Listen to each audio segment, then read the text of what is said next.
பல காலங்களுக்கு முன்னாடி ஒரு மனுஷன் அல்டிமேட் பவரை யூஸ் பண்ணான். அவன் ரொம்ப விசித்திரமான ஆனா அற்புதமான டெம்போ டெக்னிக்கால நிறைஞ்சிருந்தது. பல காலமா உலகத்துல நடந்து வந்த யுத்தத்தை அவன் முடிச்சு வச்சான். அது மூலமா அமைதியையும் நிம்மதியையும் எல்லாருக்கும் கொடுத்தான்.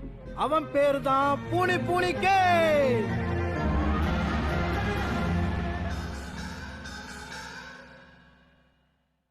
சூப்பரா இருந்துச்சுல்ல? நேற்று இரவு காசுகாபே ரெசிடென்ஷியல் ஏரியாவில் மிகப்பெரிய கலாட்டா நடந்திருக்கு.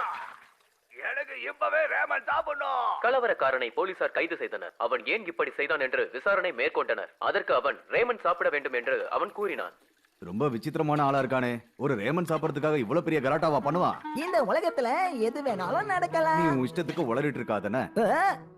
இதெல்லாம் ஒரு பெரிய விஷயம்னு நியூஸ்ல போடுறாங்களா? ஆனா இந்த மாதிரி கிரைம்ஸ் எல்லாம் நாளுக்கு நாள் அதிகமாயிட்டே தான் இருக்கு. சரியாதான் சொன்ன. ஷின்சான் செல்லம், நீ என்ன ட்ரெஸ் போட்டுட்டு இருக்க? உங்களுக்கு பார்த்தா தெரியலையா? இதுதான் லிட்டில் ஆக்ஷன் காமெண்ட் சார்ட். இவனுக்கு என்ன பண்றது? ஹீமா, நீ என்ன பண்ணிக்கிட்டு இருக்க? ஒழுங்கா ஆக்ஷன் காமெண்ட குடு, என்கிட்ட குடு. ஹீமா, நீ பண்றது கொஞ்சம் கூட நல்லா இல்ல. ஆக்ஷன் நான் ஜெயிச்சிட்டேன்.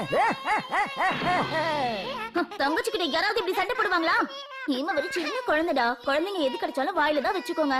நீதான் உன் பொம்மைய ரொம்ப பத்திரமா வச்சிட்டு இருந்திருக்கணும். இவள உங்கள மாதிரியே பேராசை பிடிச்சவமா. என்னது? நீங்க ரெண்டு பேரும் ஈவல் அம்மா பொண்ணு ஜோடி. தயாரா இருங்க. ஆக்ஷன். ஒழுங்கு மரியாதையா போய் சீக்கிரமா உன் துணியை மாத்திக்கிட்டு வா. தினமும் காலையில வீட்டுல இதே பிரச்சனையா இருக்கு.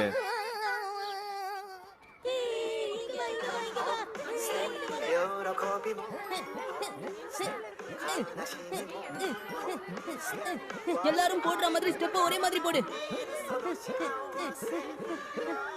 ஷின்சான், எங்களோட சேர்ந்து நீ ஒன்னா ஸ்டெப் போட மாட்டியா?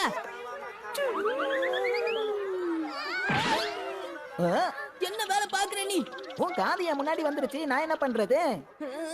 உன்ன இங்க எல்லாரும் ஸ்போர்ட்ஸ் டேக்காக டான்ஸ் பிராக்டீஸ் பண்ணிட்டு இருக்கோம். ஒழுங்கா நீயும் டான்ஸ் ஆடு. நம்ம ஒழுங்கா பிராக்டீஸ் பண்ணாத வரைக்கும் இது சக்சஸ் ஆகாது.